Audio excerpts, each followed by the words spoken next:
বিশ্ব ঐতিহ্য ক্ষেত্ৰ মানাহ ৰাষ্ট্ৰীয় উদ্যান আজিৰে পৰা পৰ্যটকৰ বাবে বন্ধ হৈ পৰিল। প্ৰতিকূল বতৰৰ প্ৰতি লক্ষ্য ৰাখি ৰাষ্ট্ৰীয় উদ্যান কৰ্তৃপক্ষই গ্ৰহণ কৰিলে এই সিদ্ধান্ত। উল্লেখ্য যে যোৱা 1 জুনত হাতী ছাফাৰী আৰু ৰিভাৰ ৰাফটিং বন্ধ হোৱাৰ পাছত আজিৰে পৰা জীপ ছাফাৰীও সম্পূৰ্ণৰূপে বন্ধ হৈ পৰাৰ পাছতেই মুখ্য প্ৰৱেশদ্বাৰ বন্ধ হয় মানাহ ৰাষ্ট্ৰীয় উদ্যানৰ। ৰাষ্ট্ৰীয় উদ্যান কৰ্তৃপক্ষই পুনৰ জাননী নিদিয়া পৰ্যন্ত বন্ধ থাকিব ৰাষ্ট্ৰীয় উদ্যানখনৰ প্ৰৱেশদ্বাৰ। অৱশ্যে বাট পথ সুচল হলে পুনৰ অক্টোবৰ মাহত প্ৰৱেশদ্বাৰ খোলাৰ সম্ভাৱনা আছে।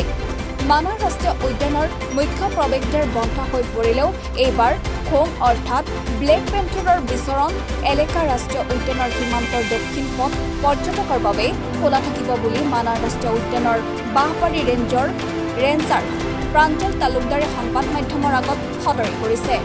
বনকৰ্মীসকলে 2025 পৰা 26 পৰ্যটন বৰ্ষত অতি শৃংখলাবদ্ধভাৱে ৰাষ্ট্ৰীয় উদ্যানৰ নিৰাপত্তাৰ কাম পৰিচালনা কৰাৰ বাবে ধন্যবাদো জ্ঞাপন কৰিছে। ৰাষ্ট্ৰীয় উদ্যানৰ বাঁহবাৰী ৰেঞ্জাৰ প্ৰাঞ্জল তালুকদাৰে জানিব দিয়া মতে বিগত বৰ্ষতকৈ এই বৰ্ষত মানাহ ৰাষ্ট্ৰীয় উদ্যানত যথেষ্ট বেছি দেশী বিদেশী পৰ্যটকৰ আগমন ঘটিছে। তাৰিখ 25 জুন 2026 যোৱা অক্টোবৰ 2025 পৰাই মানাহ ৰাষ্ট্ৰীয় উদ্যানৰ গেট মুকলি হৈ আছিল। হয়, একচুৱেলি ক'ব গ'লে অলপ বেয়া লাগে, আমাৰো বেয়া লাগে দিয়কচোন। আজিৰ পৰা ধৰক নেশ্যনেল পাৰ্কৰ যিহেতু গেটখন বন্ধ থাকিব, আজি ধৰক 3 মাহ 4 মাহ বন্ধ থাকিব সেই অনুযায়ী। আৰু বন্ধ হ'লেও আমাৰ এটা কি হয়, আমাৰ যিটো চাউথাৰ্ণ বাউণ্ডাৰী ৰোড আছে এইটো খোলা থাকিব। চাউথাৰ্ণ বাউণ্ডাৰী ৰোডটো খোলা থাকিব। আমাৰ যিহেতু এটা ব্লেক পেন্থাৰৰ চাইটিং এটা হৈ আছে সময় অনুযায়ী, তো আমি যিমানখিনি টুৰিষ্ট আহিব বিচাৰে তেওঁলোক আহিব পাৰে। এইখিনিয়ে হয়, খুব ব্যস্ততাৰ মাজত পাৰ ঘৰ। আমাৰ যিমানখিনি বন কৰ্মচাৰী আছে তেওঁলোকে বহুত কষ্টৰে এইকেইটা আজি 6 মাহ 7 মাহ ধৰি তেওঁলোকে বহুত কষ্টৰে মানে ইয়াতে ছাৰ্ভিচ দি আছে। তেওঁলোককো ধন্যবাদ জনাব লাগিব। যিকেইজন আমাৰ ইয়াতে থাকে,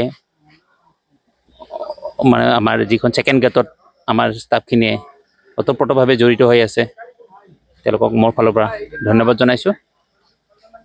যোৱা বছৰকৈ বহুতখিনিয়ে পৰ্যটকৰ সংখ্যা বাঢ়িছে। ক'ব গ'লেতো আমি যিমানখিনি মানুহক আমি লগ পাইছোঁ, টুৰিষ্টক লগ পাইছোঁ, তেওঁলোকক সুধিছোঁ মানাহত কেনেকুৱা পাইছে। হয়, খুবেই ভাল পাইছে। আৰু বহুত এনেকুৱা আছে পৰ্যটক আমাৰ বহুত দূৰ দূৰণিৰ পৰা আহিছে, first time Manas national park visit কৰিছে। চালবাৰীৰ পৰা মানৱ কলিতা ৰিপৰ্ট, এনি ভাৰত 24।